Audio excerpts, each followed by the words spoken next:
Good afternoon, ladies and gentlemen. We will start at 15:30. So please wait for us to prepare everything. Thank you.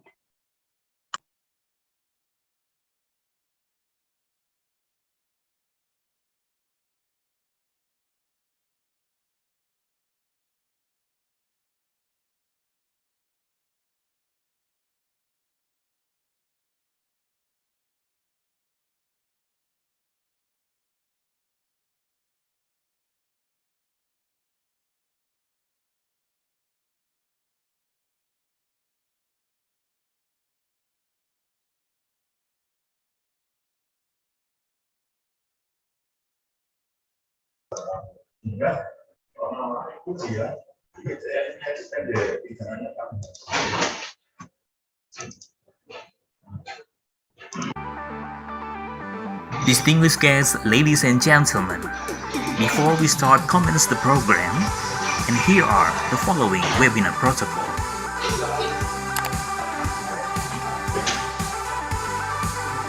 For each participant ID, please use your real name following with your origin of institution.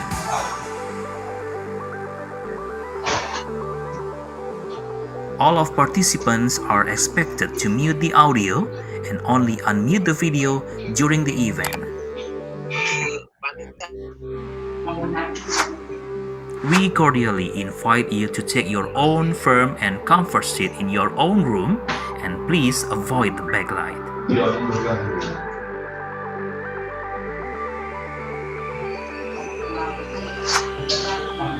Make sure that you have a good and stable internet connection.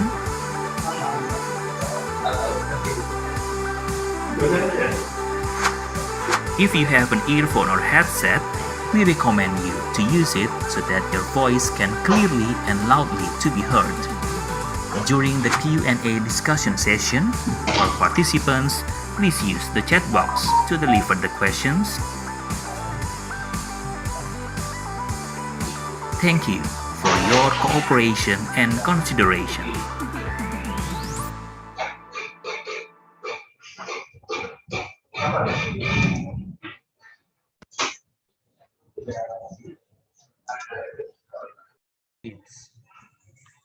Pura utang usah nih meeting oni narang ini baru rumeng decision musuh.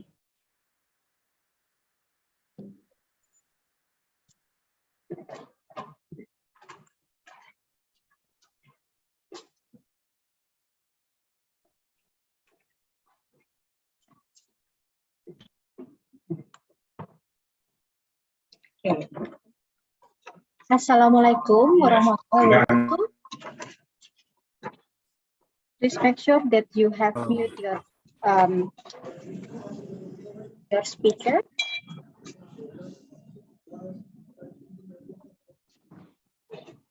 Before we start.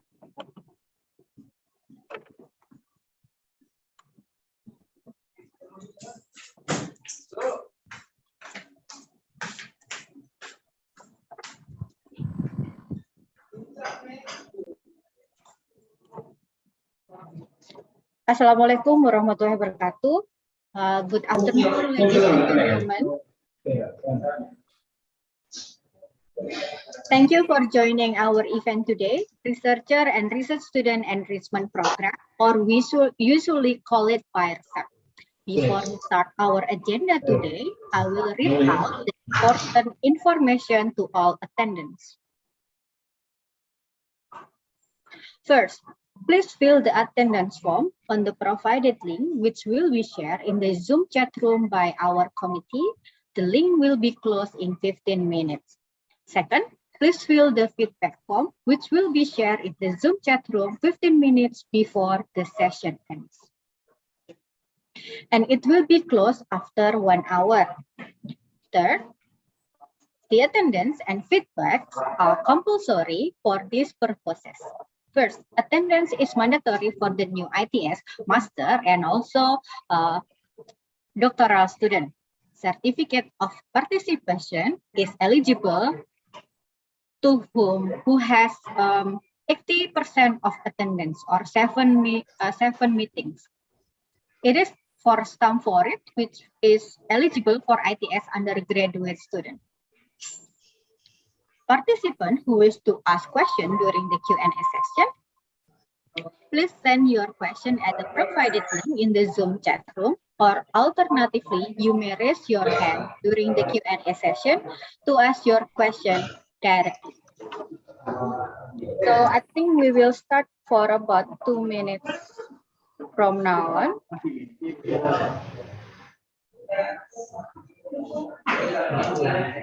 Please mute your speaker, please.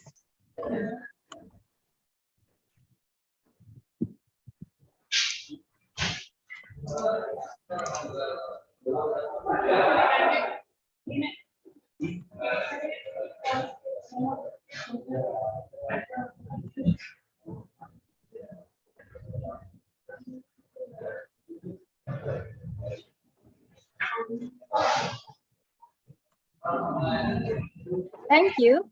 Now, let's start.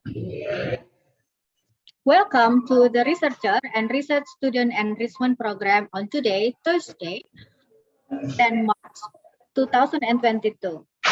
I'm Dewi from ITS Postgraduate Office, and I will be your master of ceremony for this session. Before we start the session, please let me inform you on our today's agenda as follows. For the first agenda is the opening by the MC, continued by the introduction to the moderator and also the speaker. After that, we will get to the main agenda, the lecture session, then followed by the Q&A session, and it will be ended with conclusion and closing. I would like to remind you again to fill your attendance form shared through the provided link in the Zoom chat room, which will be closed in 15 minutes from now. I think Ms. Novia has already shared the link. Now, before we moving to the next agenda, please allow me to elaborate today's lecture. Today's lecture theme in R2SEP for R2SEP is about finding research idea, which will be delivered by our speaker, Associate Professor Dr. Boon Cheong Chu from University Technical Malaysia, Malacca, or usually we short it by UTM. And Mr. Rifai Wardani, ST, MSc from ITS, who will be the one conducting our session as our moderator today. Next slide, please.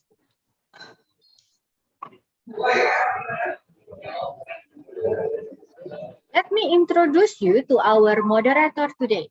Our moderator today, Mr. Rifai Wardani, ST, MSc, is graduated from Department of Mechanical Engineering, University of Duisburg-Essen, German, with Master of Engineering and Bachelor of Engineering from Department of Mechanical Engineering, Institute Teknologi Bandung. Currently, he is a lecturer and also researcher from Department of Industrial Mechanical Engineering at the Vocational Faculty, Institute Teknologi 10 November. His research interests are mostly about smart manufacturing, cloud manufacturing, CAD, CAM, CNC, and also model-based definition. Now, without further ado, let's proceed to the main agenda. Mr. Rifai Wardani, MSc, the screen is yours. Okay, thank you, Ms. Dewi. Can you hear me? Yes, we can hear you. Okay. Thanks for the introduction. Assalamualaikum warahmatullahi wabarakatuh. Good afternoon. Selamat sore to all researchers and postgraduate students, master degree and doctoral degree. Thank you very much for attending this lecture. I hope everyone is doing well and staying healthy. So today is the second session for our R2SEP series program. This is the researchers and research students enrichment program in this semester. As we know, a couple of weeks ago, we have already joined the first sessions, and today is the second session with title Finding Research Idea. My name is Rifai Wardani from Department of Industrial Mechanical Engineering, ITS, and I'm moderator for this lecture.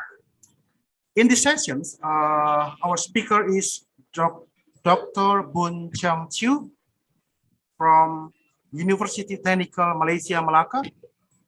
He's going to deliver presentations about finding research idea. About this, I'm pretty sure anyone coming to these sessions, researchers and postgraduate students, actually we have the same problem when we are entering the early stage of research.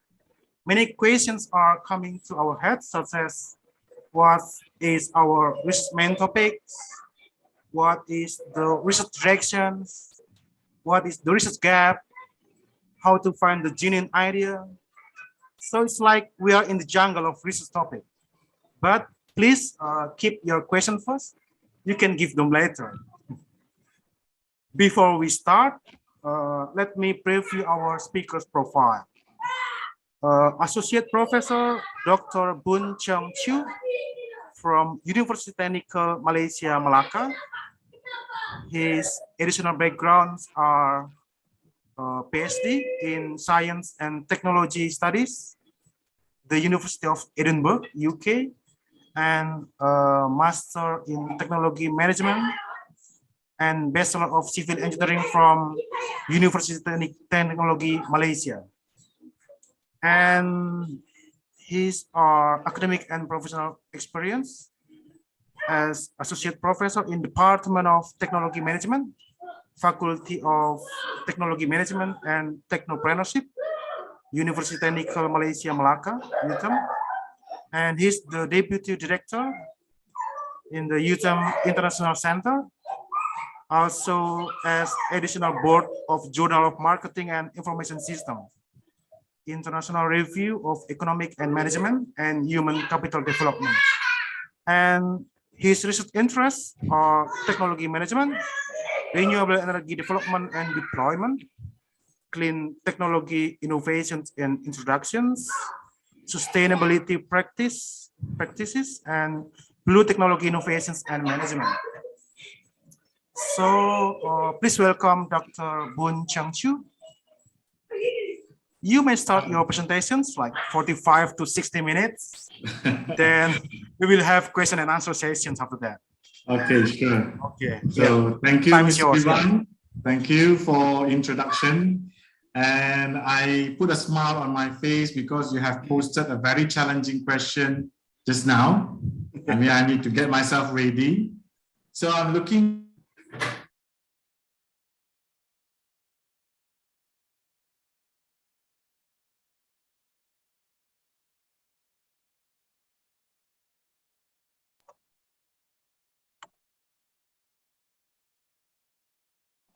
I think we lost him. Is it?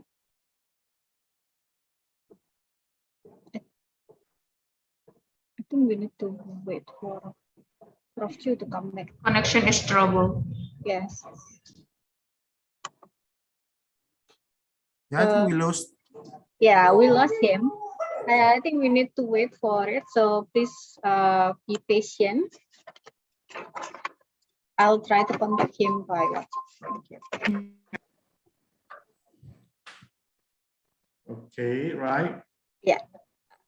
Thank you. So I think there's a lag just now. Yeah, I think so. It's okay. So thank you, Mr. Rivai, for the introduction.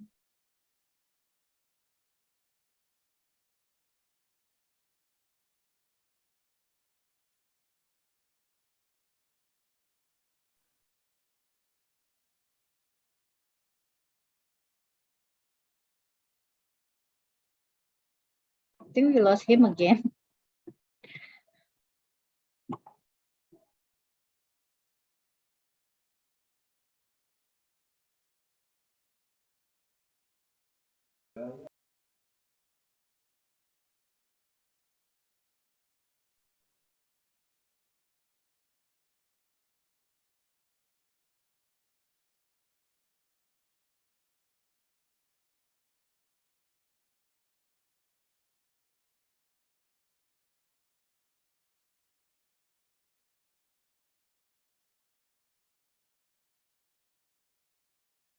Hello there. So just now got a lag, yeah, Miss Devi. Hopefully everything is good right now. Thank you very much, Miss Devi, for helping facilitate, communicate with me for a few days. And finally, you're here. And thank you, Mr. Revi, for the introduction just now. And you have posted some of the very difficult questions. I hope that not going to be asked. But I'll try to do. So I have 257 students for today. Wow, that is very huge numbers. Yeah. So I wish you all well. I wish you all happy to have this session with me because fundamentally I'm trying to provide, some of the guidelines as well as the tips. It's not prescriptive, but definitely it's going to be helpful. I hope so. In order for you to guide through your research idea generation. Now, for me to kickstart, I think I would like to know some of you. Can you utilize the button of, reaction over there to give me, good or things? So I would like to know how many of you are actually on your S1, for your undergraduate, if you can like, so I can roughly understand the profiles of all of you. S1, any? Yes. Okay, what about S2 if you are on your master's studies right now? Can you give me a like so that I know, yeah, roughly how many? Okay, good. S2, fantastic. So can I have S3? S3? How many of you are pursuing your doctorate right now? Okay, welcome, future doctors all. So I hope that this is going to be a fruitful discussion as well as a fruitful sharing. Thank you for the feedback. So I'm going to share with my share screen, okay, because my materials is not in a PowerPoint form. My materials for today is I'm going to share with you is in a text form because I believe, some of it we just report these PowerPoints, but we also can have some text in order to help us. And after that, we are able to get through, the understanding. So if you may always Google, okay? I can share with you how you're going to come in and get some materials. When you get into the Google page, for example, and then you are able to come to the stream where you can come into my page called BCQ Academia EDU over here, okay? So when you are able to reach this Academia EDU, then you are able to click into the materials that I have, the material which is going to lead you through the information that we're going to have our discussion for today. Okay, so you just get into BCQ Academia, I repeat. Then after that, you come to the chapters of edited books. Okay, you click over here. Then after that, you arrive at what you call as a documents, which I have written, and then I freely share over here. It's called formulating and clarifying the research topic. Okay, so everyone, are you ready? Yes, then let's start. So I understand from the questions given by Mr. Revi that you are coming from your S2 and S3, and I believe there are also students which is out from ITS. So when we are coming to the research, the very fundamental things that we need to get is how are we going to get our idea, right? So that's why this topic is about formulating. I'm utilizing the formulating and clarifying the research topic. And over here, there are some of the methods as well as techniques for you so that you are able to grasp and understand how are you going to generate the research idea.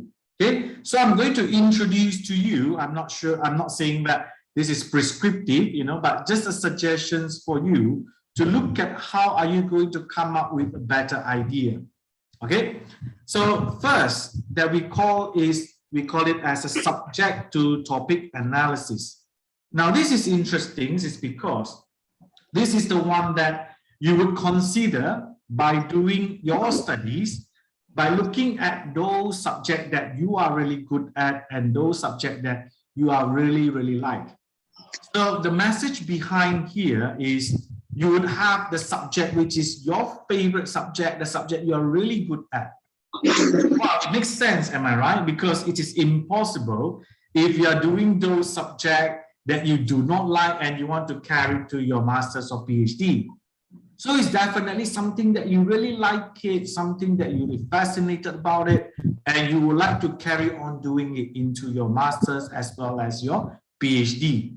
So that's why we come to the suggestions of the first idea generation can come from the subject to the topic analysis.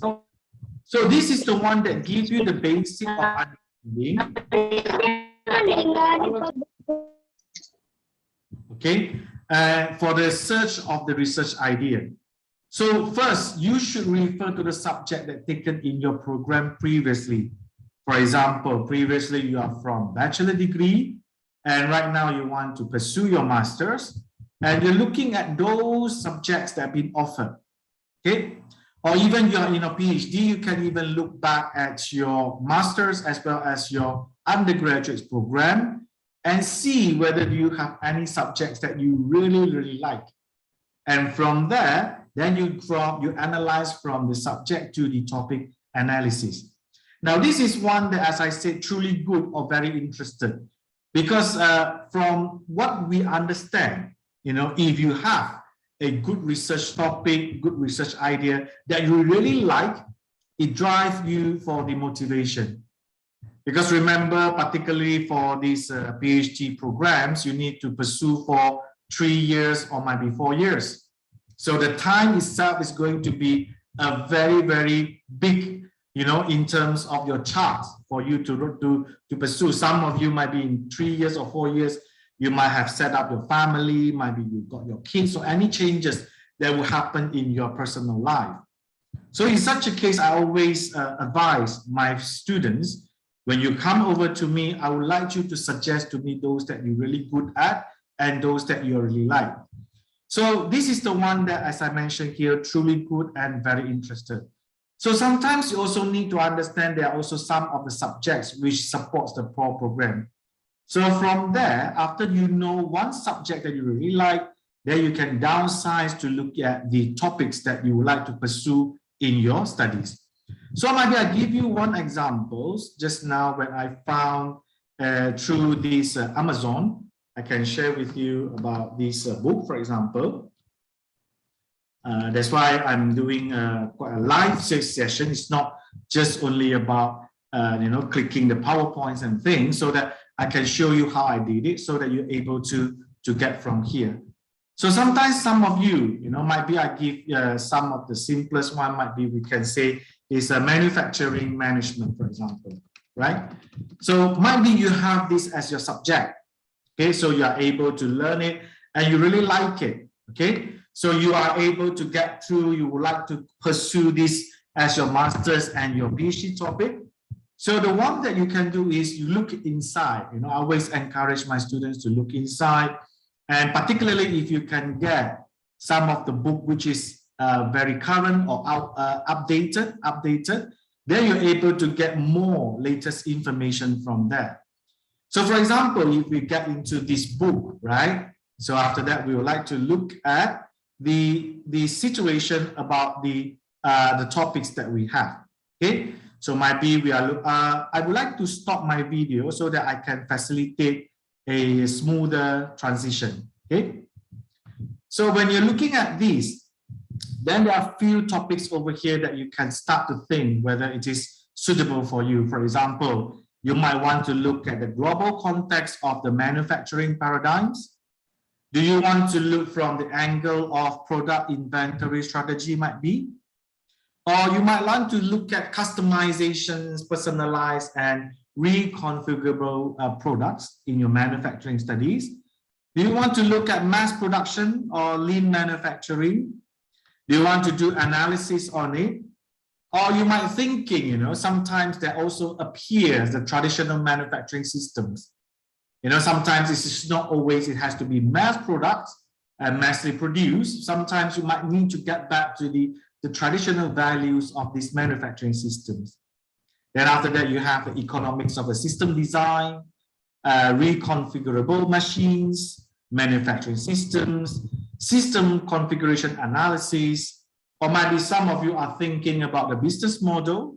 Okay, you can even relate with the ICT, IT-based enterprise in organizational structure.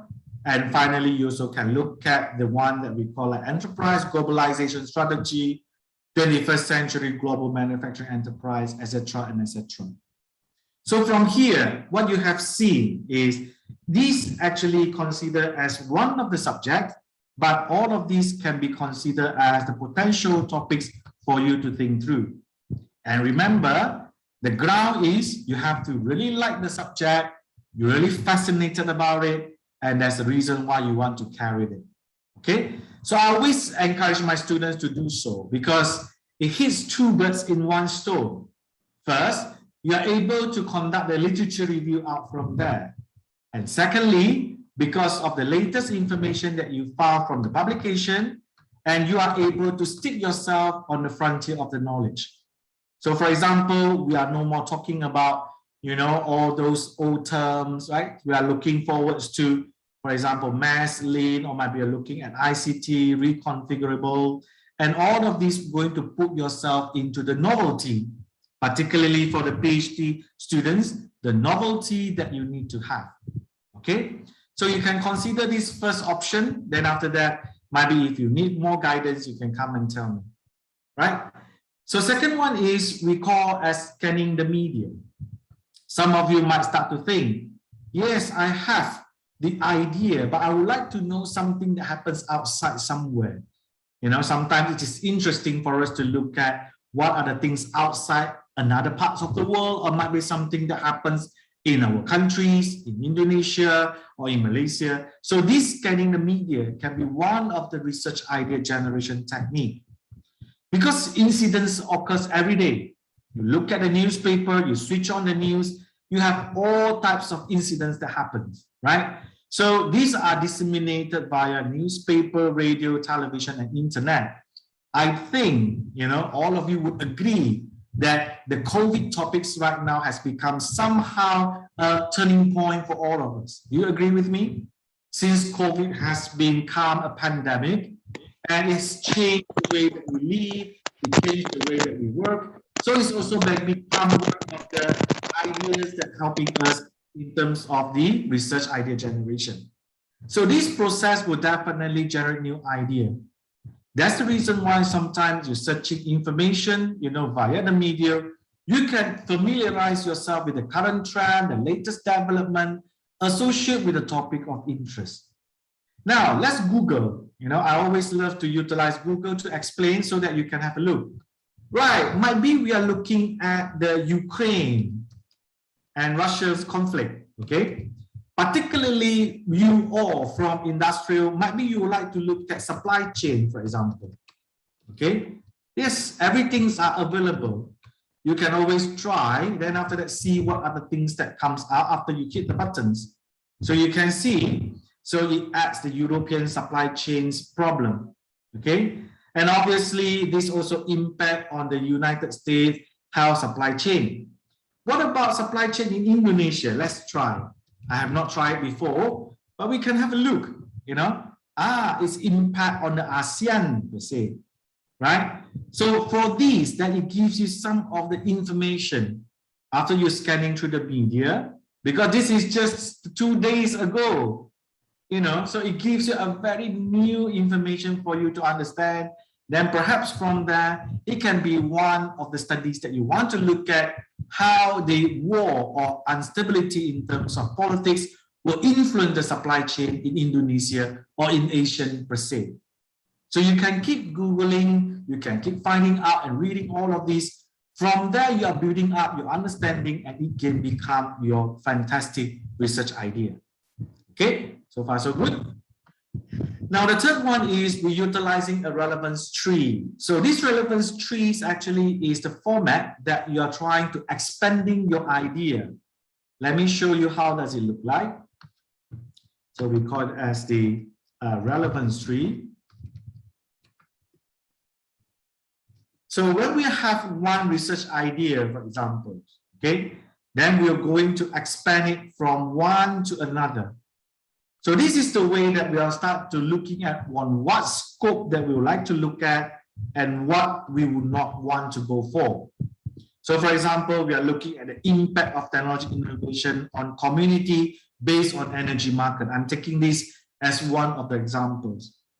So you're looking at what angle, usually people will ask you, because you can't look everything in doing your research. You have to be setting it, frame it in a way that it is executable.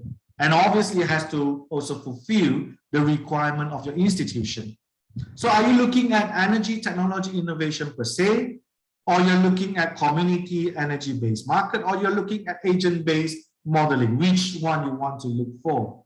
And from here, you keep expanding it. Then from here, you can start to realize and also make up your mind. Do I want to look at energy technology innovation by looking at, for example, the distribution innovations? Or maybe I want to look at the technology transitions? Or because this is too huge, I might want to look at only perhaps the community-based energy market. How does the community respond in terms of the energy fluctuation, as well as the energy prices fluctuation, as well as the supply, when something happens to the world scale? Because we are now sharing the similar economy, it's very difficult to say that what happens outside under the Ukraine and Russia will not impact us, even though it's far away, but definitely it's going to have certain impacts on the economy as well as the social dimension. That's why you can think about it, and maybe you want to study this. Or if you're thinking that you want to go for modeling process, so you might want to utilize scenario, you want to use innovation diffusion, you want to use what theory of plane behaviors in order to look at the impact. It's all upon your choice. Most of us, when we receive this type of topic, most of us, we did not analyze it properly. And relevance trees basically helps you to go down to very detailed so that by the end of the day, what are the things that you need to be complete as your context. Ya, kamu punya kawasan context. Sebab you cannot have something that not complete, and you cannot also make it too huge. So that's why relevance trees can become a very good guidance for you to know manakah sempadan saya, where am I going to study? Ini cukup ke tidak? So you refer to your supervisor, have a discussion. Maybe he would agree with it, or maybe he say, okay, we can have a 2, or maybe 2 or 3, or 2 and the third. We are not going for all, the first and the third. It's all the combination that will help you to set up your context ataupun sempadan for you to have your idea. How huge, how deep, how much is all the questions about the context that you need to have. Okay, so that's why this relevance trees is going to be useful for you. Next, I would like to say as a brainstorming. Sometimes when you're with your colleagues, with your friends, with your family members, particularly like myself, I always love to chat with my colleagues as well as my students, my friends. So we do not spend time talking much, what I call what happens to the film star, we don't do that. Instead, we utilize that time, over the lunch to tell him or tell her, look, I have an idea. For example, Mr. Rivai, I have an idea. I'd like to look at how this Ukraine-Russia conflict has causing supply chain disruption on Indonesia, particularly. Because right now we found out that this has become a mega scale. Europeans are very afraid of it. So what do you think? So we do all this brainstorming. We discuss among each other. There's no right or wrong about the information. We should appreciate people giving you idea, even though some of the idea might not same as what you expected. Maybe I have the colleagues who told me, but Miss Devi told me, no, you should not do this because you found out that this is just only a short term. After this, there's no more. Then everyone will get back to the normal. So your PhD might not have much value after all. Yes, a very good inputs from Miss Devi to me. I have to appreciate it. It's all the sincere information that counts so that you're aware about what are the things that are going to carry on and what are the things that you need to take note so that you will not get yourself into the trap or hindrance later on. Okay, so utilizing brainstorming, talking to everyone that you have opportunity, as long as you're happy to talk to them, you found out that they're helpful, even to your parents, to your dad, to your son, to your kids, anyone, just ask them what do they think, because you will find out that sometimes, interestingly, from every people perspective will give you different types of information which are valuable. So you are not just one-sided, kamu tidak hanya bergantung kepada informasi semata-mata. Kamu juga mendapatkan ilmu dan perbincangan, menerusi bicara daripada mereka-mereka, you're able to get back the fundamental information. How do you think? What do you think? Do you agree with me? Do you disagree? All of this can become very, very interesting and helpful. Okay. So the fifth one, looking at past research project, also can be one of the way for you to generate your research idea.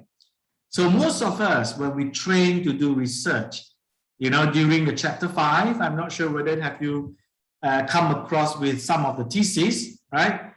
So some of the theses in chapter 5, they will usually put the parts that we call recommendation for future studies.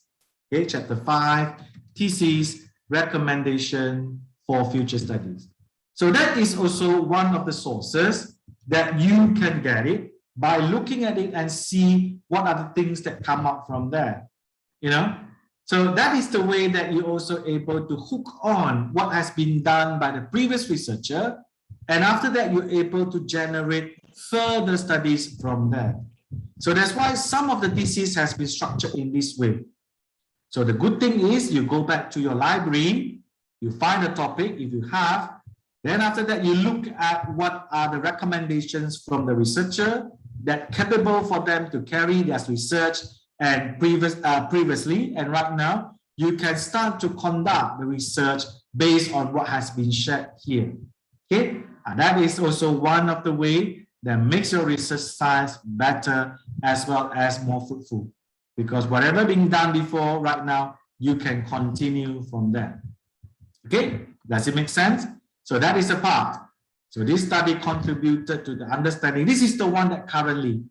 So what is the future recommendation? Okay, might be in the future, recommend to conduct similar study, but other institution. Oh, I've studied this research in ITS.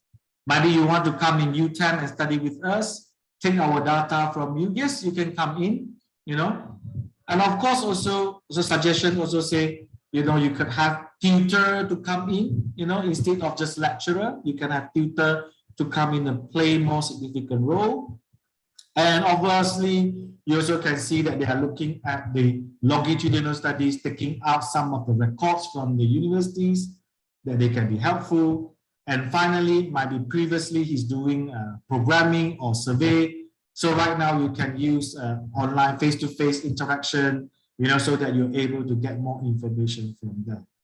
So look these parts, it should be appear in your chapter 5 in the thesis that kept in your library. Then you can see what are the things that you can proceed from there. Okay, so I hope that these will be helpful. Okay, next one is you search for the literature. Number 6 will be more suitable for PhD students. Okay, the fundamental reason is because you have to contribute to the knowledge. That's why the literature has to be started. So when I'm supervising my students, I always ask them to start with the literature. After we got our idea, we have to test on the literature to see what are the things that have been done before. Because literature gives you a clear idea of the area or topic which you want to pursue. And this also making sure that the discussion types of literature can generate the research idea. Okay, and all of these always appear in academic journals, books. Be careful right now because there's so many predatory journals out there. I'm not sure whether you know predatory journals. It means that those journals which are very low quality, you're just sitting there by searching through online, you might get yourself in problem.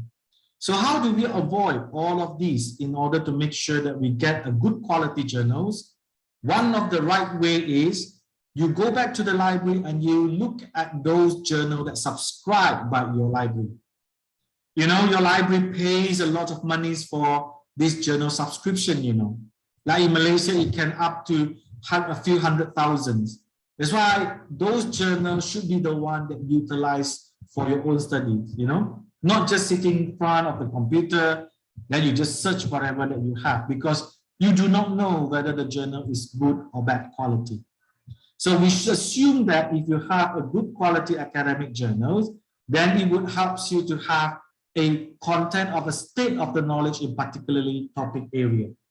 You know, you're finding the latest journal, then you have the latest information, latest knowledge. Like I show you the book just now, if the book is year 2020, 2021, you are actually in the frontier of the knowledge. So you're at the state of the knowledge, you are in front, you are not too behind, you can carry on your studies from there. Okay, so that is the way that you are searching for the literature. And for PhD, you have to also understand that you need to have the theoretical contribution. Means that any new knowledge, any new theory that can be generated from you. That's the reason why searching for literature is one of the very good way recommended for PhD students. Okay. And then obviously you have to talk to others. So apart from the brainstorming, you can talk to anyone and then get some idea insights. Once you get everything, then you talk to your supervisors. You know, sometimes you can ask your supervisors, okay, that right now you have a trouble about getting your idea. You know, instead, you know, you ask your supervisor, hey, give me what you think, you know, why don't you suggest? Sometimes you can suggest to your supervisors. If your supervisors, you know, I assume that you not only have one, and you might have two, you know, one main supervisor, one co-supervisors. So both of them, you can carry on the discussion. You know, bring your idea, bring your knowledge, and then after that, share with them to help you. You must help your supervisor so that your supervisor can help you. You know, there's no more spoon feed. No, you just can't just knock at that door and then see them. Yeah, professor, I have no idea. What can I do? Huh? When you put this question, your supervisor's first reaction would be, yes, please go back and read more, then come back to me. So you are getting yourself in a circle, like a roundabout, yeah, that you cannot get out from there. So a proactive supervisor will prepare themselves very well. Then after that, will bring the idea. Yes, professor, I would like to do this and that. Can I do this and that? Then after that, you will find out that the supervisor will keep helping you to refine the idea, clear out your doubt, and after that, making sure that you're happy to carry on the topics that you have proposed. Win-win situation. Okay, so you got the expertise, you talk to them, you ask for the better insight about the topic. Okay, so far I have recommended to you mostly 7 types or 7 techniques that you can always think about getting the research idea. So I just do a quick conclusion. You can do subject to topic analysis. Remember, looking back at the programs, the subject, and then select the topic that you like the most. You can't go for something that you dislike. Like for your information, you'll be being forced to do something that you really don't like. You will have yourself in trouble because you will lack of motivation, you feel stressful, and everything will start from there. The damage will start from there. Scanning the media, getting the latest trend, latest information. Then after that, you can start to looking at how are you going to put this information and idea into your studies. So this also can become one of the way that you are able to look at, and after that, get the fresh information. Utilizing relevance trees means that you're analyzing your topic, get down to the latest, the smallest branches that you're able to achieve. Ya, sehingga kepada yang paling halus sekali. Maka with that, kamu sudah ada satu konteks. You have generated a context as well as the area for your studies. Then you would know whether it is enough for the masters or enough for the PhD. Using brainstorming, talking to anyone, never reject, you know, never criticize. If let's say like somebody told me that my idea is no good, don't feel offensive. You know, jangan rasa, oh kamu ni ya teman saya tapi kamu kritik aku punya topik, tak mau kawan dengan kamu lagi. Oh, though you lost a friend. No, you should open heart because academic opinion could be criticized. everything academic opinion, academic work, you can be criticized. So you have to open heart so that you can improve. Okay. And looking at past research project, as I mentioned in chapter 5, looking for the recommendation and everything, then you can actually follow up and hook on, with those that they have done before, so that you can replicate, you can add value, you can do more things from the previous research that have been done.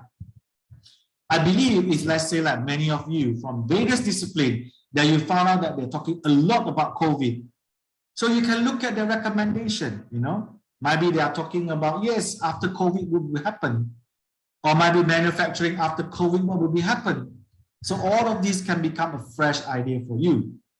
And searching for literature is one of the good recommendation for the PhD students, because you can learn the theory, you can find the literature gap, and after that you can conduct your study to fill up or even to answer the research problem that has been found. And last one, talking to the supervisors, to the expert. Remember, don't get into them without preparation.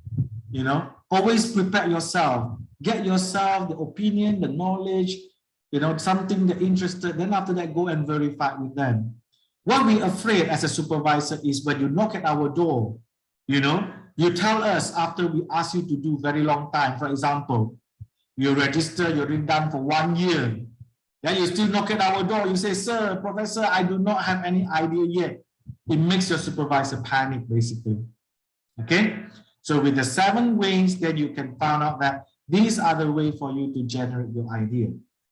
Next, we move into evaluating the idea. Now, after you got the idea, you have to also understand sometimes your idea might be too small or too huge. Terlalu besar ataupun terlalu kecil. When it is too small, it could not be conducted by research. Some of my undergraduate students, when they proposed to me some of the title, I found out that they cannot be done with the research, because the study do not even need to have research. For example, they say, okay, they come up with the title. They say, making sure the road is in a good condition. Ya, contohnya seperti ini. So they say, okay, I want to study about the road condition with a very good road condition so that we can reduce the accident cases. Ya, dengan ada jalan raya yang berkondisi baik, maka kita boleh mengurangkan accident. Adakah ini perlu kita buat research? Tak perlu. Because definitely a good road condition will reduce. Definitely will reduce. Of course, not only these aspect factors, it has more to come. But if let's say like you try to hypothesize in this way, jalan raya yang bagus akan mengurangkan accident, this does not even need to go for the research. Do you get my meaning? Because this is surely be affirmative. People knows about it. So sometimes you have a very small research idea which you are not aware. Maklumlah, kamu semua masih belajar. I also last time in your position as well. Saya juga duduk seperti Anda semua, dengar juga perkongsian daripada profesor-profesor sebelum ini. That's why right now today I'm here that I share with you. Kita panggil sebagai satu sharing, concern sharing, caring is sharing. Sebab itu hari ini saya sudah lepasi, maka dengan pengalaman yang ada, I share with you. Yeah? So you know about this, then you do not need to conduct a research anymore. Or maybe you are thinking, oh, I want to do something so fantastic. I want to repair the climate so that the climate can sustain. I do everything to repair the climate. So you are overly designed. Something that too huge, terlalu banyak. How on what aspect you need to do to repair the climate? The first question you have to do. Oh, I want to repair by more forestry. I want to repair because we want to cut the energy usage. I want to reduce the car on the road. I want to do recycling. I want to do blah, blah, blah, blah, blah, blah, blah. You have too much for you to take. Then your research is overly designed. Fundamentally, it becomes very, very huge topic for you, and you do not have so much time actually. I'm not sure whether you agree with me. Your PhD teachers for 3-4 years, you can't make it too long. so that you need to make sure it is focused. And with the focus that you have, you can become the expert of the field. You can't do everything. Repair the climate, oh my goodness, this is very huge. So with that, then you talk to your supervisors, you talk to the people. They can start to help you by making sure that your topic is just nice. It's just nice to be set as the one that you can perform your research. So that's the reason why we need to make sure that we are evaluating it. Now, evaluating it can be coming from undergraduate S1 or master S2 or even S3 PhD. Obviously, each of the level of your studies, undergraduate, master or PhD, have different types of difficulty, have different types of depthness and also widthness. Betul? Ada kesukarannya yang berbeza, ada kedalamannya yang berbeza, ada keluasannya yang berbeza. So in such a case, you have to also remember, you cannot just keep on using what you have learned during your undergraduate and then you think that it is similar like masters. Or the worst that I found, some of my students, they learn from me via masters, they have experience with me, and they think that they can continue the PhD by doing their work without asking me or gain the supervision from me. Mereka dah belajar S2 daripada saya, maka mereka teruskan kepada S3 tanpa mau merujuk kepada saya. Sebenarnya berbeza, sebab S2 dan S3 berbeza kualitasnya, betul? Skopnya, kesukaannya, compliance-nya, semua berbeza. So if you're thinking that, oh, I've done this, I definitely can do this. No, think again. Okay, so there are two situations for you to evaluate whether the research idea or research topic is good. Okay, first one is after you have the idea, then you start formulating the topics, right? So we're looking at the context of topics. So is it a topic something you are truly fascinated? You ask yourself, your capability. Ini dalaman, penilaian secara dalaman. Are you happy with it? Do you really like it? People who are being forced to do something that he do not like or he or she doesn't like will definitely have a lot of challenges. Okay, does one have or can develop within the time? How many years for your S2? How many years for your S3? You have to take into consideration, because you have the time limit to complete your studies. You cannot just keep working there then until no ends. Sebab itu kamu ada time frame-nya. So do you have any skills? Yeah, do you really good at programming? Do you really good at survey, quantitative? Do you really good at face-to-face interview?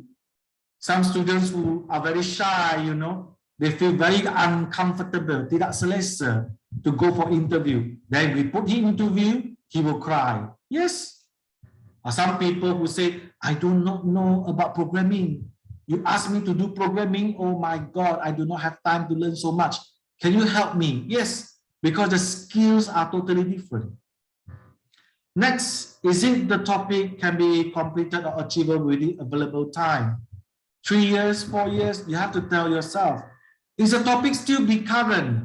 Particularly those, that have pursued masters or PhD. Undergraduates, most of them, they are following the suggestions from the supervisor so that they can complete on time. And basically, they do not even have a year. They mostly have 2 semesters to complete their final year project. But for masters, you have to think, what do you want to do with the topic after you graduated? PhD, what do you want to do after you graduated as a doctor? Do you want to get into academia? Do you want to go to the companies, or do you want to go to industry? Or do you might be thinking want to go to serve the government? So if yes, is it still current? Masih lagi baru ke tidak? Kalau ambil topik yang puluh-puluhan dahulu, macam kita belajar sejarah, maka you might find out that the contribution becomes limited. If people already talking about blockchain, people are talking about 5G. Your topic is, I want to study the impact of 1G. 1G? I want to study 2G. Kenapa 1G, 2G? people to go for 5G already. I mau study 3G. 3G dah mau tutup dah. Or I want to study 3G. What about 5G? So, adakah dia masih current? Fikir-fikirkan. Think about it. Next, is the topic available with the financial resources? Now remember, some of you might be sponsored students, some of you might be got your scholarship from other parts of the world that you come and study in ITS or come and study in where else that you have. Financial resources is the one a very realistic situation. You know, if you're in Surabaya, then you need to travel all the time to go back to Kalimantan to collect the data. How many times that you can go and collect the data? You ask yourself. Oh, saya study dekat Indonesia, Surabaya, ITS. Tapi saya mau pergi ke Tokyo untuk collect data. How many times that you can go to Tokyo and collect data? You ask yourself. All of this is a financial resources that might start become challenging if you mismanage it. Okay, so undergraduate also the same. You do not have sponsor. You know, sometimes you have to base on yourself. You need to make sure that every single rupiah that you have to spend, you know, you have to make sure that it is worthily counted. Yeah, so sometimes be realistic. Yeah, it's about financial resources ini sangat penting sebenarnya. It's very important. Okay, the reasonable certain being able to gain data. Can you get the data? So when I supervise my students, the first question I always ask them is, can you get the data first? Because if imagine that by the end of the day, your data you cannot access, then you need to rewrite everything. Chapter 1, 2, 3, you need to rewrite. So don't assume that you can get the confirmation first. Yes, I can get the data, then we proceed. You know, some of the students, they are very visionable. You know, for example, dia mau pergi buat interview dengan Presiden Jokowi, for example. Ya, ataupun you want to come and interview, you know, very, very famous people, you know, Tony Fernandez untuk Air Asia.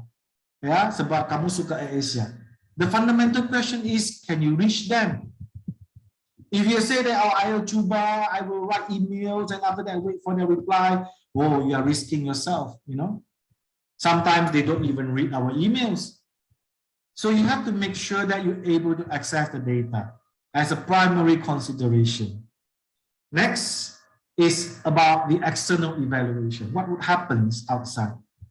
So do you fit the specification of the examining institution? Pernah ke tidak kamu semua pergi membaca the criteria ataupun kualitas-kualitas yang ditentukan oleh institusi? How many of you actually reading it? You have to read.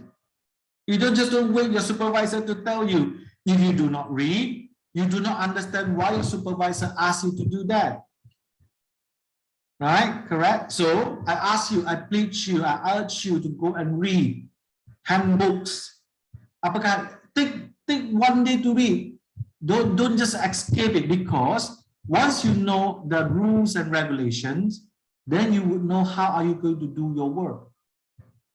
Because doing research, you know, many times is a trial and error process. Kamu cuba, kamu jaya, ataupun kamu cuba, kamu gagal. There are always a lot of possibilities. So that's why if you never prepare yourself, how are you going to pursue? It's just like you do not have a direction. You sit in a car and then you just want to go in front. What does it mean by go front? Then you can go front, you can knock the tree, you can knock the wall. And after that, you tell me, oh, because I never read the manual, I never know the direction. Of course, you have to know the direction. And the handbook is the one that you need to read. I believe that you have the handbooks with you. But how many of you actually reading it? Can you give me a hand raise? Angkat tangan. Berapa ramaikah yang pergi baca the handbooks, fahamkan the regulations, fahamkan dia punya setting? Ada? How many of you? I'm not sure whether 2 participants raised hand. Yeah. So the rest, 284, what happens to you? You have to read first. You know, that is for you. The university is not written the handbook for the universities. Tujuannya handbook ini adalah untuk pemahaman Anda semua, for you to understand. How do you conduct the proposal? How do you do the proposal defense? How do you write the thesis? What are the font size? What are the requirements? How to submit? What are the expectations? What is your responsibility? Apakah tanggungjawab supervisor? Semua ada. Tapi yang peliknya, kamu ada masa dekat YouTube tengok itu saranghe. Kamu tidak ada masa untuk baca ini. Ini yang perlu Anda ingat selalu. Ya. So after this talk, 286 of you, please go and have a look of the handbook itself. Okay? Kalau kamu tidak mahu lihat, kamu tidak mau baca, kamu tidak akan faham the process. You would not know the process. Why some of the supervisors ask you to be quick. Some supervisors ask you to reread. Some supervisors ask you to check correctly, get confirmation, because everything has been written in the handbook for you to understand. Okay, so the next, does the topic has something to relate with the theory? Remember, you're not doing the research without a theory. Your research are academically oriented. If I may say, you know, in many of the R2SEP I have already highlighted, I'm actually, you know, keep participating in R2SEP for many times. So I would like to say to you, if you have to remember is your research is academic based. You have to base on your academic theory. You cannot just simply come into a research without theory. Apa yang maksudnya tidak ada teori? Contohnya, okay, dalam election, okay, contohnya election United States, how many people suka Presiden A, how many people suka Presiden B. Itu saja. That type is not academic research. Okay? So remember, you have to have the theory. So is it you able to answer the research question and objective? This is also have to be clear. You know, you have to understand. It is not just about understanding. You should not formulate your research objective is to understand. No, it's no more to understand. You have to examine. You have to investigate. You have to affirm. You have to evaluate. Kalau sekadar to understand in a taxonomy Bloom, it is still the first level. Yeah, to understand sahaja. So, is it that the research will be able to provide fresh insight in this topic? Are you able to give something new, something interesting? You know, we do not need to conduct a research to tell ourselves that the globe is actually in a sfera. Bumi itu adalah bulat. Tak perlu. We do not need to do that. You know, we do not need to say that, oh, I want to study, okay, why the moon not jatuh, yeah, why the moon is on the sky, sebab ada gravity. Tak perlu. Kamu tidak perlu kata, itu matahari, bintang, bulan ada di langit, dia tidak jatuh kepada bumi sebab ada gravity. Tak perlu. You do not need to do that. You need to give a fresh insight, something new, something that makes yourself become the frontier of the knowledge. So does the topic clearly to the organization be under the research? If you are doing your research with the organization, would it be helpful? Okay, would you able to make sure that the company happy to accept you? And last one, does it help you with your career goal? Lepas kita selesai belajar di university, we will go out and study. After study, we go out and work, right? Is it achieve your career goal? Macam manakah topik-topik saya ini dapat berguna untuk career saya pada masa hadapan? You have to think about it. Yeah. So there are lots of considerations for you to think of. Even undergraduate students, you know, I advise them, you know, because you want to study, then after that you leave your job. If you are thinking that you love to work at that company, you can try to work to get the research in that company. Kenapa tidak? Because when you do your research, you know the person in the company. Then after that, after you finish, you're able to join the company. You can try because you already know the person, you have the rapport already. Okay? So after this, then you know that we already know how we generate the idea. And after that, we have to know how are we going to evaluate the idea so that the idea are able to tick the boxes. Ya, memenuhi kepada kriteria-kriteria yang ada. So the last one yang saya perlukan memberikan makluman to all of you is you also can refine. Refine means that kita memperhalusi, and dan juga menilai research idea kita. So you see the process is first one, you are doing on understanding about the method for idea generation. Second one is you do evaluation. And last one is you have the refinement and also the final evaluation. So maybe you can do Delphi method. This is the one that you're asking your group. If you have a supervisor where have a few students together, then you can form a group together. Okay. And after that, you utilize Delphi method in order to refine the research idea. So one thing that we have over here, I summarize, is you ask the people to write, and after that, they have to give to you back. But you do not criticize the information. So you make this process, okay, you form the group, and after that, you tell them about your research idea, you ask them to give you input. So after that, when they give the input, so after that, they collect the information, and after that, every member have to comment. Come on, we have to be helpful and contributive, yeah, so that people are able to learn from one and another. Then after that, you complete the cycle. After that, you are able to help one and another.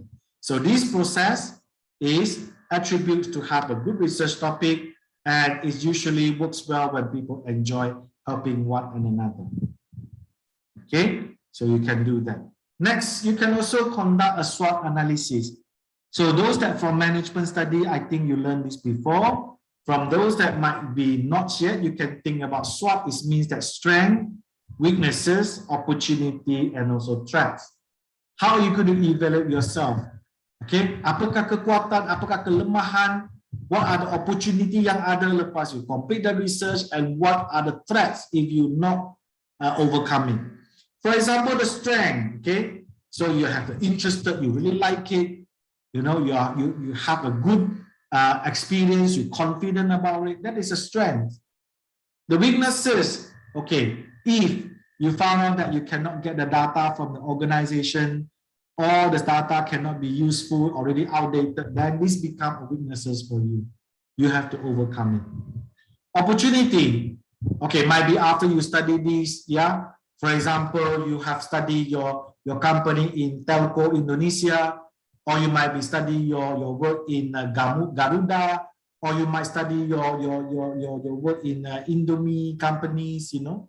So after you got the information from there, you are able to advance your career. You can think about joining the company, joining the ministry, joining the university after you have completed what you have done so far. So this is also the opportunity. Okay, threats.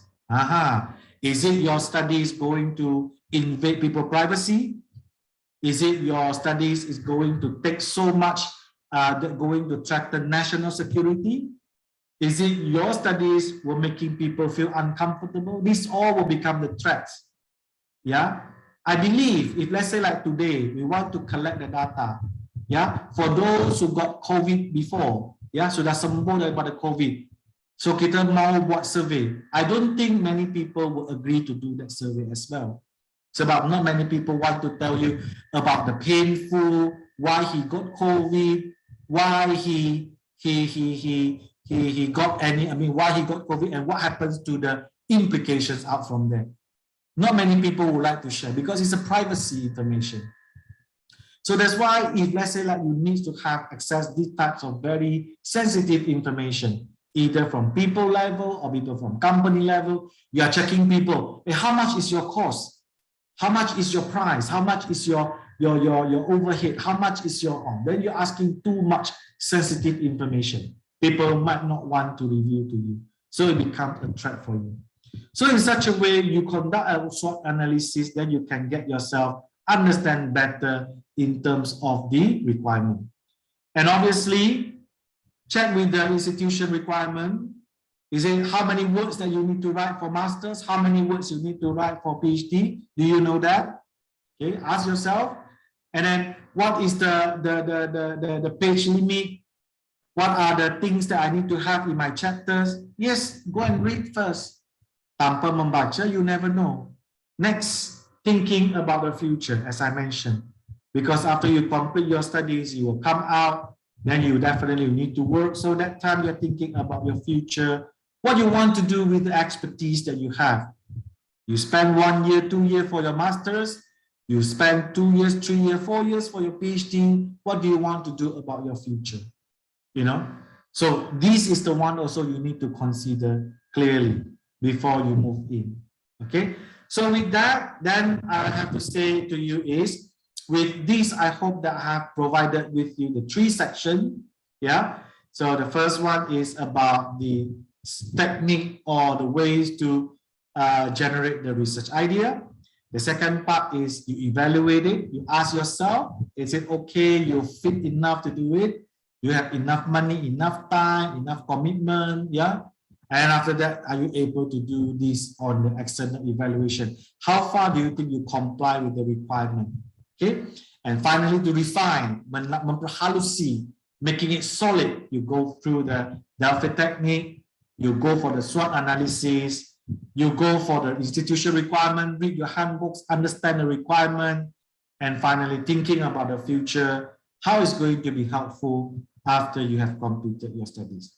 Okay, so with that, I think I will end my session. I hope that you like my presentation so far and my sharing. Remember, you always can Google BCQ Academia, and this material is available when you come into the chapter of edited books, where you can find, this is the way, yeah, formulating and clarify the research topic.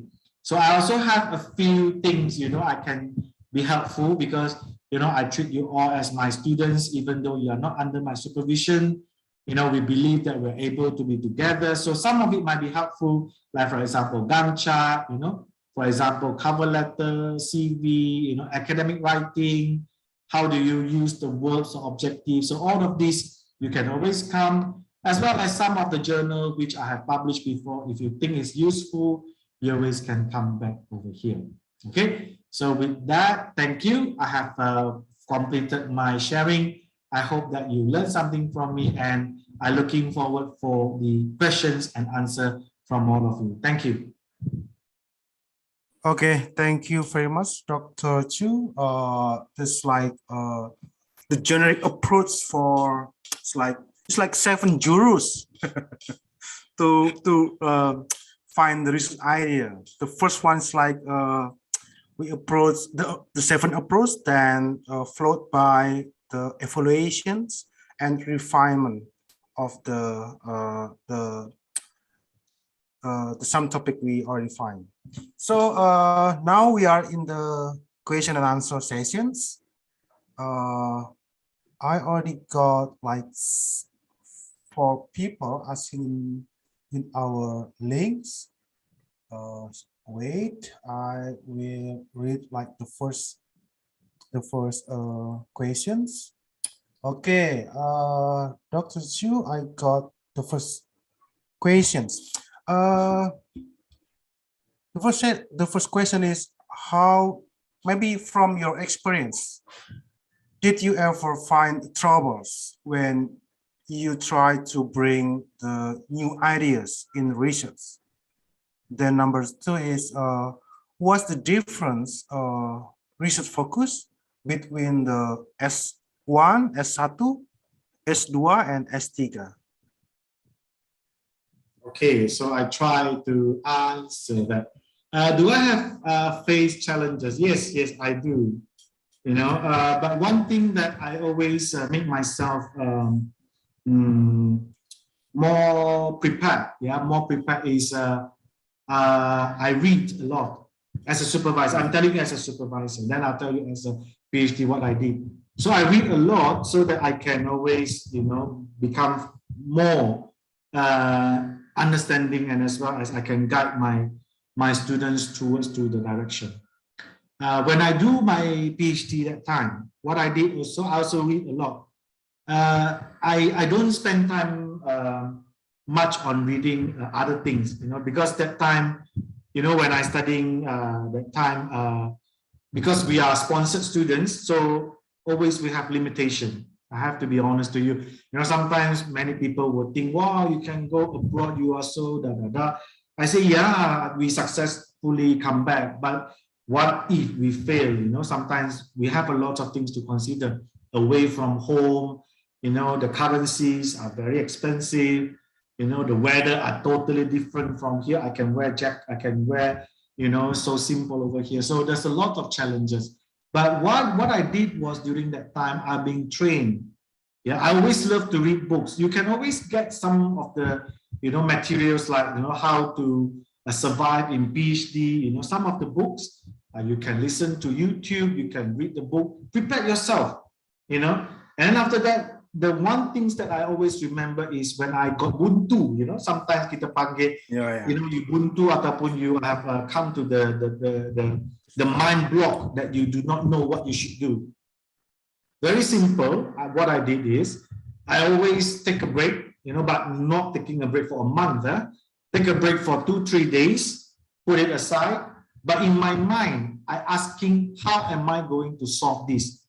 Macam mana saya mau selesaikannya? Bukannya I keep on asking, what is it? What is it? What is it? What is it? If I keep asking what is it, then it makes me very difficult to solve the problem. So I ask, how am I going to solve it? Then after that, I come up with the mind map. Mind map is also very useful, guys.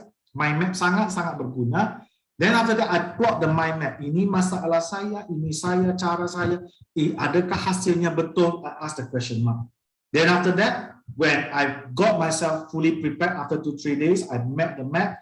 Then I book, my time with my supervisor. I show my supervisor, sir, I already done my job. Bukannya saya datang tanpa bersedia, saya sudah selesaikan semuanya. I want to know what if I do this, is it going to be okay? So when I ask this question, then my supervisor very, very quickly, the eyebrow will raise up, will be very happy. Yeah, I think that. Then kita membantu mencantikkan ataupun memperhalusi all of it. So if you buntu, remember, ask yourself, how am I going to solve it? Build a mind map, and third thing is refer your supervisor as quick as possible. Jangan elak-elak, jangan, avoiding yourself, As supervisors, I afraid students tak komunikasi dengan saya because I do not know what happened. So I would love to have supervisors to come and keep talking to me. Your supervisors are very, very helpful, in ITS. I've met so many of your friends, your supervisors. They as my respected colleagues over here. But remember, don't just go there. Oh, what can I do?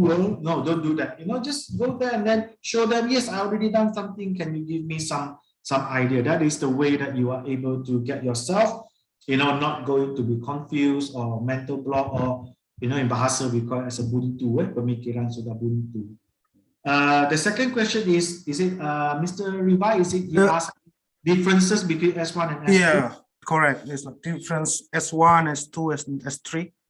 I cannot give you a totally precise answer because it has to base on ITS institution regulations. Okay, but I'm giving you what I have learned from my previous study and also be a supervisor in UTAN. Now, in the undergraduate, because the time is not fully allocated, you are just need to finish your final year project that we call as a bachelor final year project or bachelor dissertation. So most of the time, the students are being pushed, or in a rush way to complete their dissertation or their research.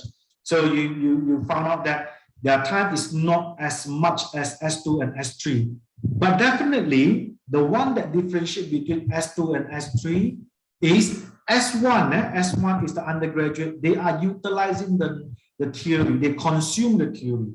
So they are heavily utilize the theory to prove what are the case that they have conducted. For example, you have supply chain theory, and right now you're putting into the context of, for example, gudang garam, one of the very famous secrets in Indonesia. So you're utilizing it, and then after that, you're proving it. So mostly in S1, generally, I need you to read your handbook first. But generally, it's about the theory consumption. So you go to PhD. PhD is generate the theory. Is a theory generation. So in between, then it become the masters. Because masters also you have master by research, master by project, master by course, master by study. Then after that, you've got another element which is called mixed mode, half-half. So you need to ask back your supervisors, either am I still consume the knowledge or am I need to generate the knowledge? So this has to be standing in the middle. Yeah. Okay. I think that would be the general explanation that I can share with you. Okay. Okay. Thank you very much. And we got like maybe it's like further questions. Wait. Number 2 from who's this? About the doctoral degree, it's like we have to make new contributions or new novelty. So maybe the person that asked the question is a bit confused, because I read a lot of master's thesis titles that sometimes the title is like a bit more difficult than bachelor, and sometimes they improve technology. Okay, so it's like the first one is about theory. What about the technology, the implementations? Maybe some considerations about the master's and doctoral degree, about the technology they use? Okay, I understand. If we are talking about the PhD, PhD definitely would be the knowledge contribution. Now, you're looking at the research itself. Okay, if you really understand research, the objective of the research is try to generate knowledge. Okay, that is the very big understanding at the first stage, generate knowledge.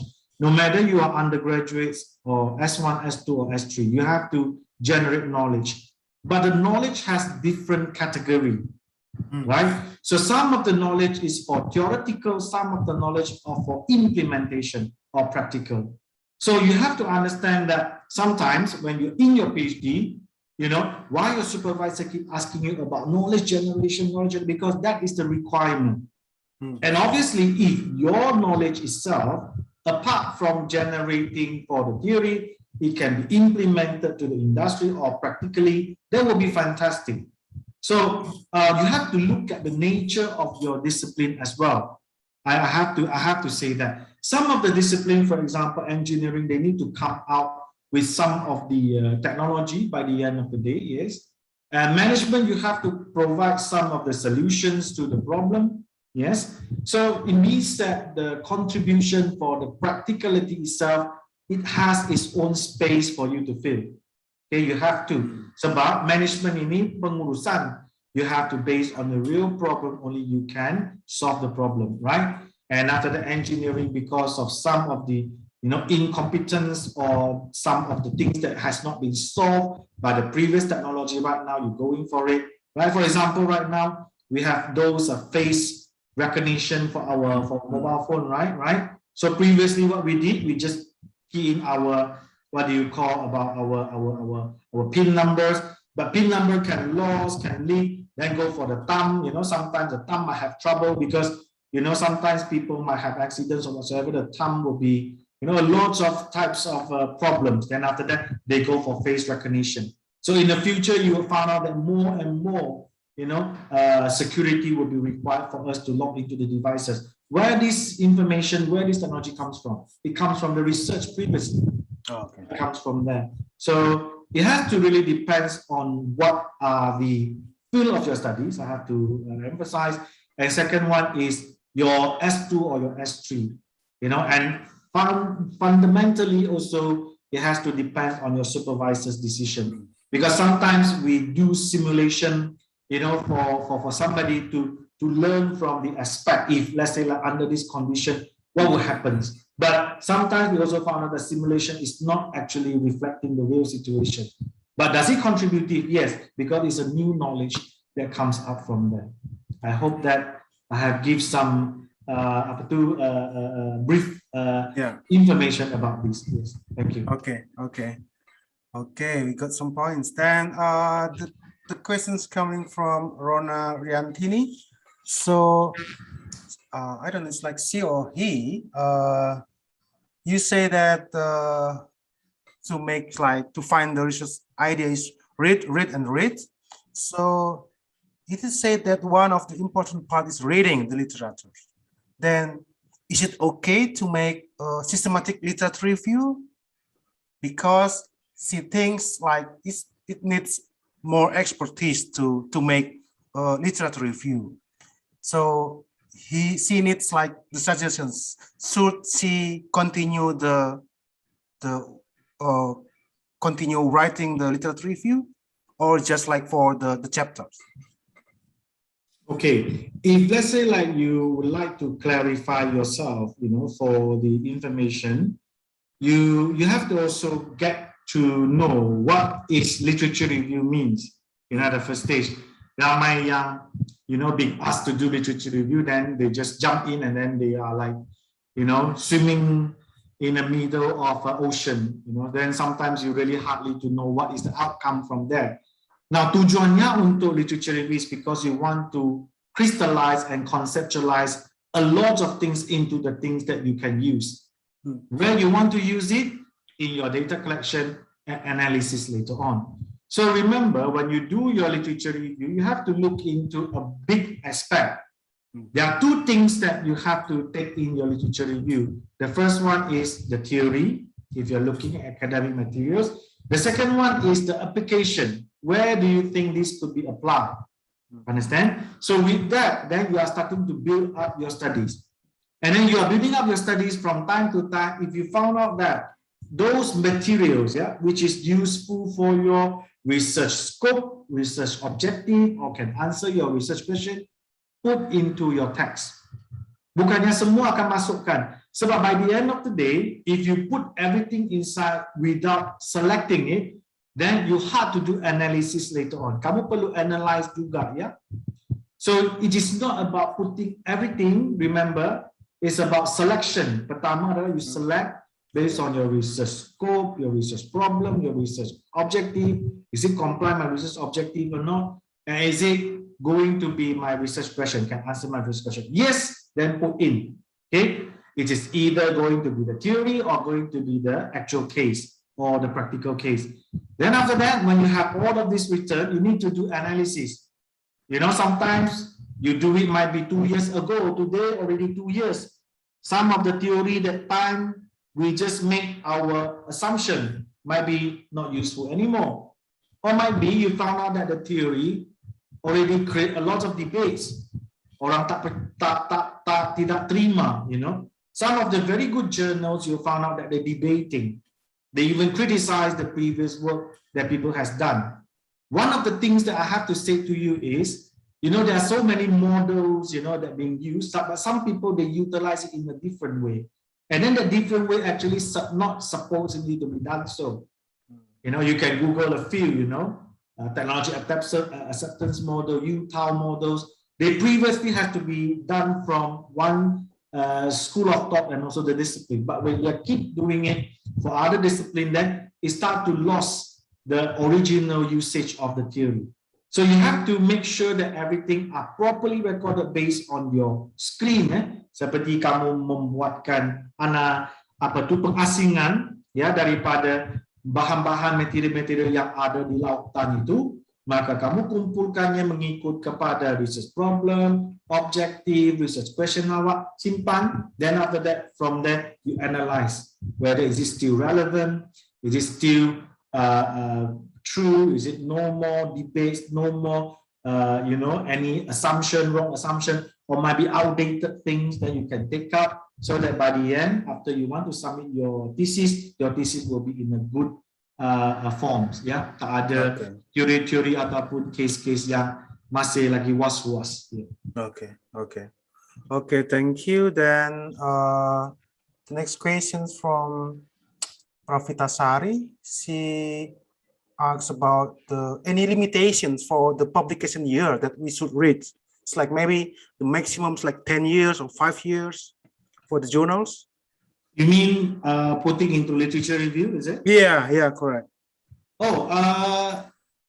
We do not have a specific, I would say we do not have a specific scientific rules on that. Because you found out that difficult to have any publication or any books that tells you there should be specific years, but they are actually a consideration for you. You see, if let's say like you found out that the theory is a key theory ataupun underpinning theory, ataupun principles, principle. It can be, come on, we are still utilizing Newton's laws, right? Gravity laws and all the Hooke's laws and everything until now, right? Thermodynamics, everything still now. That's why if you have a strong underpinning or key theories which has not been challenged, then this is the one that you can continue keep using it. That is the rules. Because, for example, there are some of the thoughts that being done by previous scholars, even in management study, we have strategic management. The under one very famous guru called Michael Porter, 1986. We are still using it because there's no other new findings that are able to challenge it. Unless there's some new findings that's starting to challenge the model, the principles, or whatsoever things that have been done, then you can keep utilizing it. But obviously, for studies about social science, I have to mention, we do have a estimation. We can't get back to too old before. If let's say like your literature stretch more than 10 years, then it might give you some of the outdated feeling. Well, very frank, 1980s studies does not have anything to do with ICT yet. Make sense? So if let's say like you want to look at banking at that time, the banking people still queuing there in order to get the money from the teller. But 2000 to 2010, you found out that everything already been done on ICT. So under social science, because I'm from social science, ICT, globalizations, climate change, they shape the trends for all of us to become, more aware about the ICT, the digitalization, the globalizations, the climate change. Then right now, all those disciplines start to switch into their directions. So social science might have to control the literature. My suggestions, not prescriptive. I always ask my students to control within 10 years. Not more than that.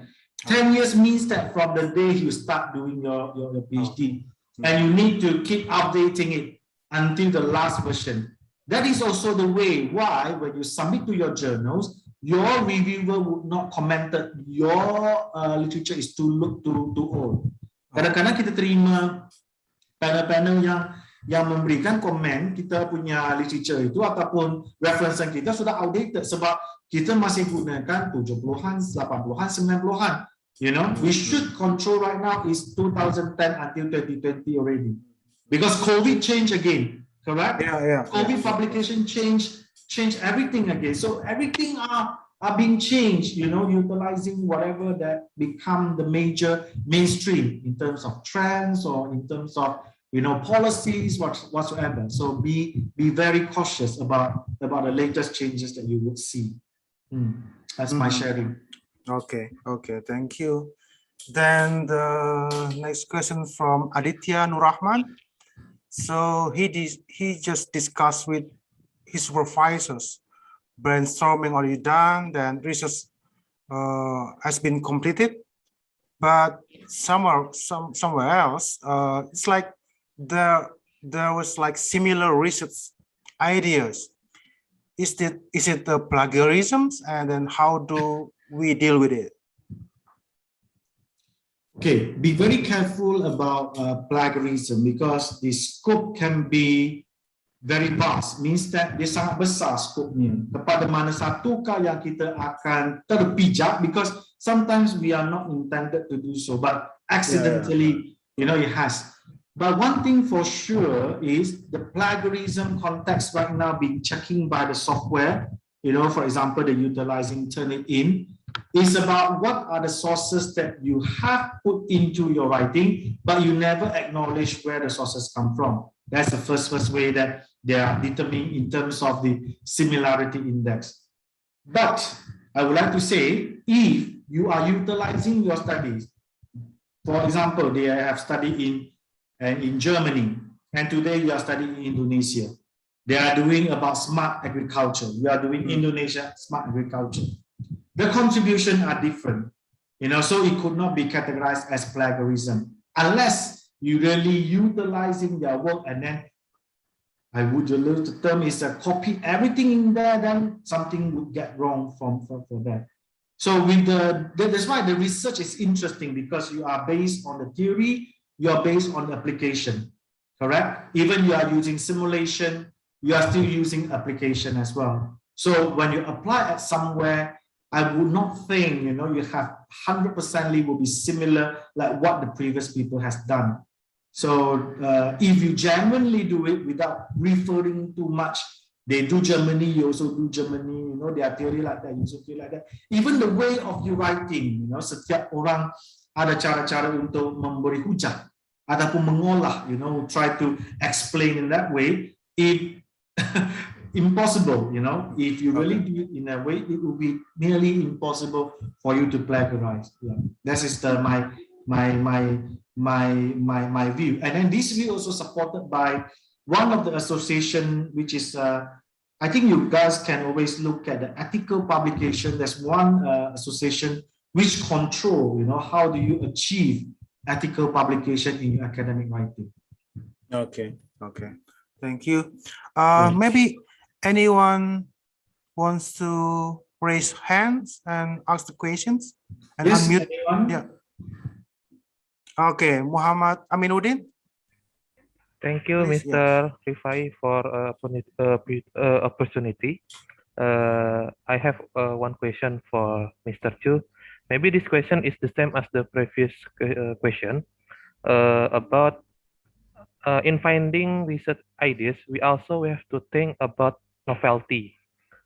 For the 7 formula you have explained, where can we determine for the novelty?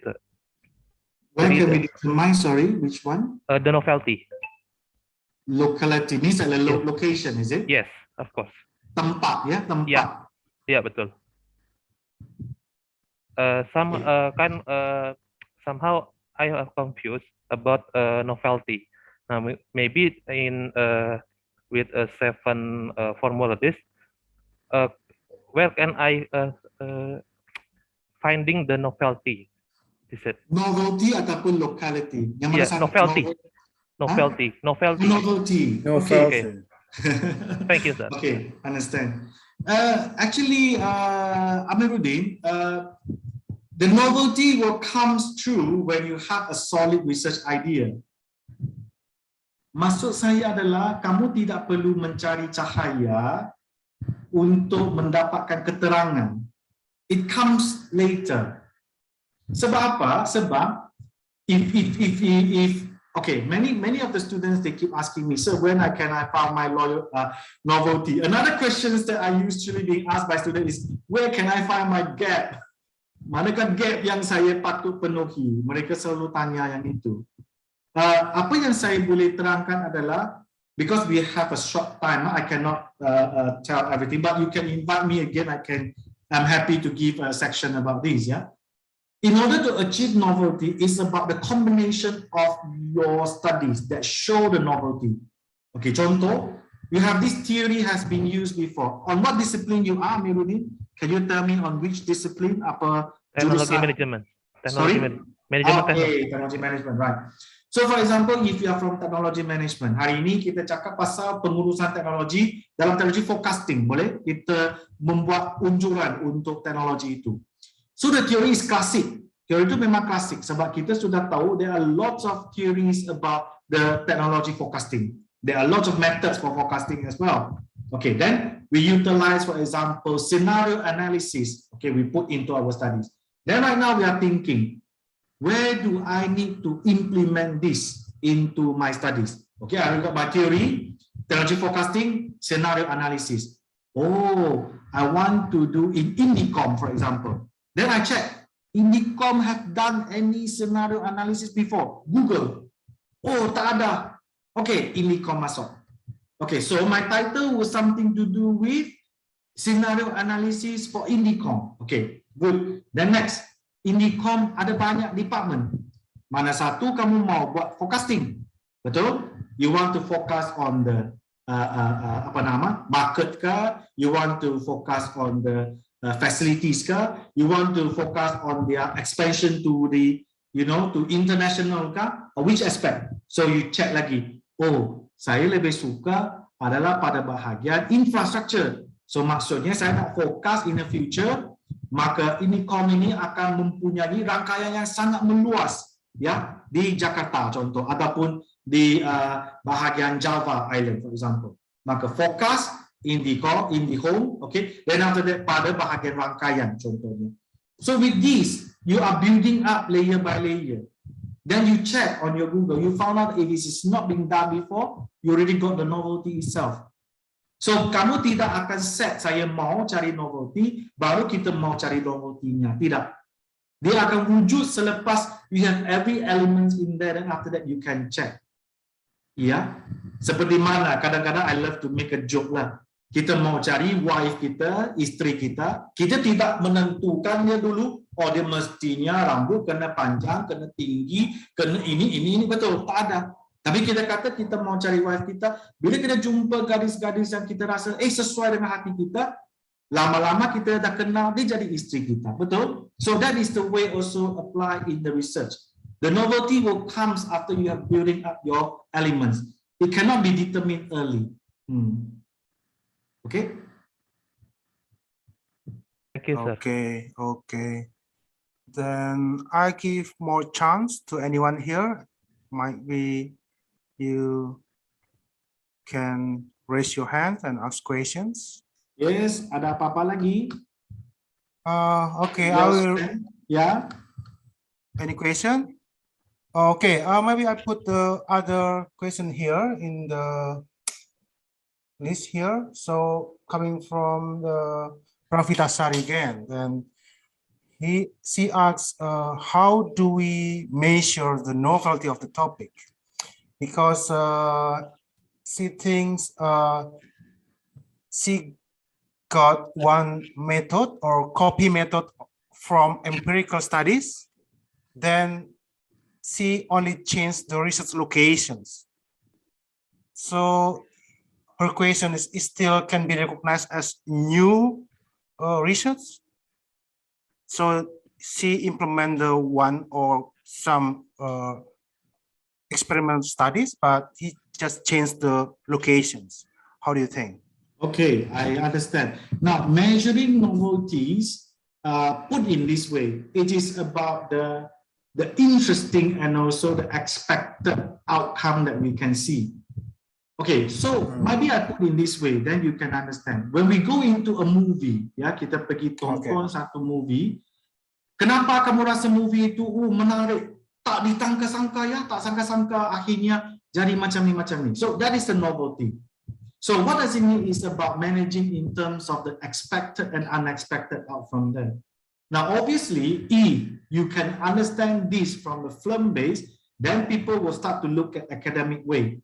There are many things that contribute to the novelty. Okay, first one is that just now I share with Mr. Amiruddin is about you can utilizing classical theory.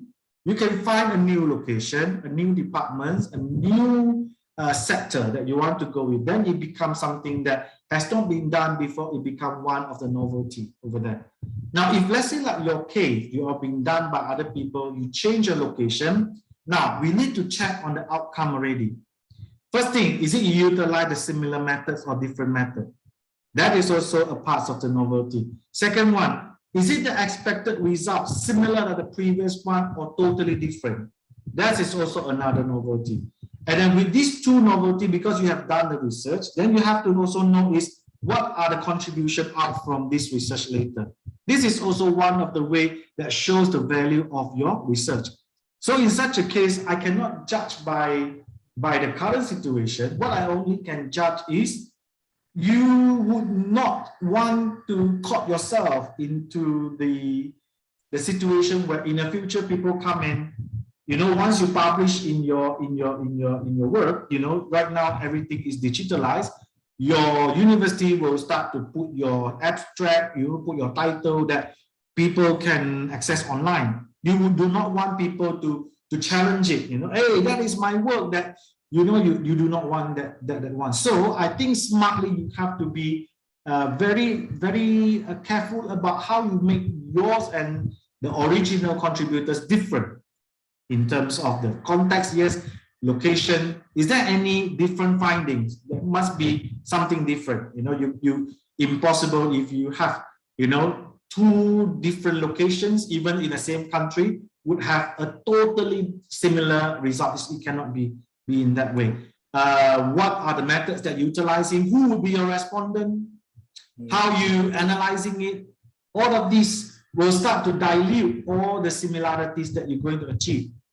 Sebab itu dia memang ada banyak scientific methods yang akan membawa kepada novelty itu sendiri dan juga boleh percayaan itu sendiri. So that's why in order to do the research, right, I always tell my students, kamu usahakan lebih baik daripada kamu pergi, utilize yang previous one. Sebab akhirnya originality dan novelty itu memang akan dapat dipertahankan. Boleh saya jawab macam tu as a way to help. Sebab I have not read, I cannot judge. But as I say, the method, the respondent, the background of the company, the findings, the way that you analyze, the conclusion will be different. Definitely will be different. If it's the same, that it makes us very, very worried. So it could not, is supposedly not to be same. Supposedly not to be same. So that would be the one that defend in terms of the novelty and also measuring the novelty in a way that you can justify for its academics merit. Yep. Okay. Thank you, Dr. Chu. Any more questions? We have still like 3 or 4 minutes. You can raise your hands. Any more questions? No? Okay, actually that was our last questions for this sessions. So it's time to end the session. So please, let's have a big applause for Dr. Chu for this wonderful lecture. Thank you very much. Okay, maybe you can give us a closing remark for this lecture. It's like tips on trick that. Okay, I think closing remark is, I myself gone through the process like you all. That's why today I'm here, to share with you. In the future, you also will share with another new batch of people. Education is caring with love. So that's why, when I'm being asked to share with this, it is my passion. Saya suka research method ini sebab it really can be helpful. One of the things, the tips that I need to give to you, don't worry about giving a new idea. Don't worry to try something new, because research is you keep pushing on the boundary so that you are giving a new knowledge to the people. Lastly, enjoy yourself when you're doing it. Love your research. Choose the topic that you love and love the topic that you have chosen. So you will carry on your research until you successfully complete it. Okay, so all the best with that, and I hope that you will have a fruitful time studying in ITS and anywhere you are. Thank you. Okay, thank you. So I hope all students here got the important points from this lecture and come back and sit down to follow like this 7 ways that already explained, then discuss with your supervisors and find the research idea. All right, that's all my time as a moderator. So now I give the chance back to host, Ms. Devi. Thank you, Mr. Rivai, for chairing this session. Thank you very much, Dr. Chu. Yes. Thank you, Mr. Chu. Thank you. Thank you very much, Professor Chu, for the great presentation today, along with Mr. Rifai as well. So I would like to remind everyone about our previous announcement related to attendance form. I think because there are a lot of attendance today, Mr. So I will read out the information again. Please fill the attendance form on the previous link, on the provided link, which will be shared in the Zoom chat room by our committee. The link will be closed in 15 minutes, which means it will be like around 3:30 until 3:45. Okay, thank you. So thank you very much, Professor Chu, and also Mr. Rifai for the great session. Please give applause to our inspiring speaker and amazing moderator by using the Zoom chat action figure for today's empowering session. Now, I would like to invite the host to share the screen.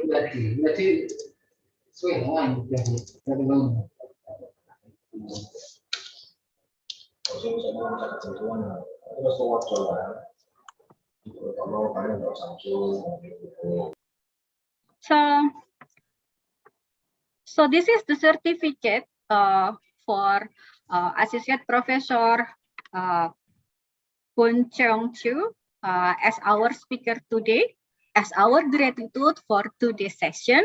Thank you very much, Professor, for your availability today in providing the lecture session on finding research idea. Very great session and also very open, wide open, eye-opening session, and I feel also the spirit from Professor Chu. And then for the next certificate,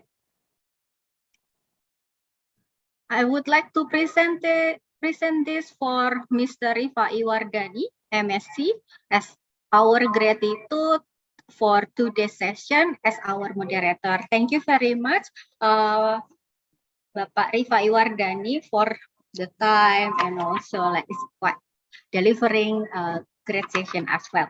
And then before we part, I would like to inform you that we still have future agenda on R2SEP for architect, which will be conducted on 24th of March, which means like 2 weeks after the next 2 weeks. And then it will be with the same professor. So we will have Professor Chu for 3 meetings in a row. And then the next one will be about literature review, latest tools and methods.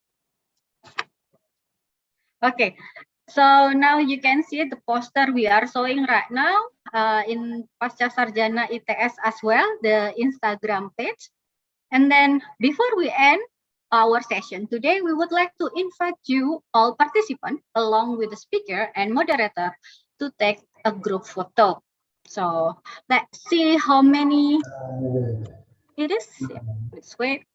Please remove all the spotlight.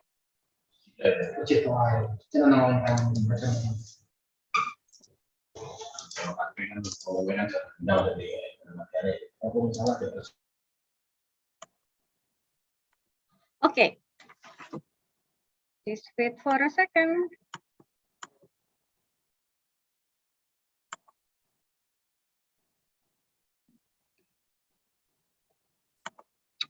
Just wait for a second. I'll take a picture of all of you. Okay. Okay. I think we have around 10 slides, so bear with me. Okay, you can smile. Open your camera and smile. Okay. 1, 2, 3 for the first one. Okay. Next one. Okay, for the second page. 1, 2, 3, cheers.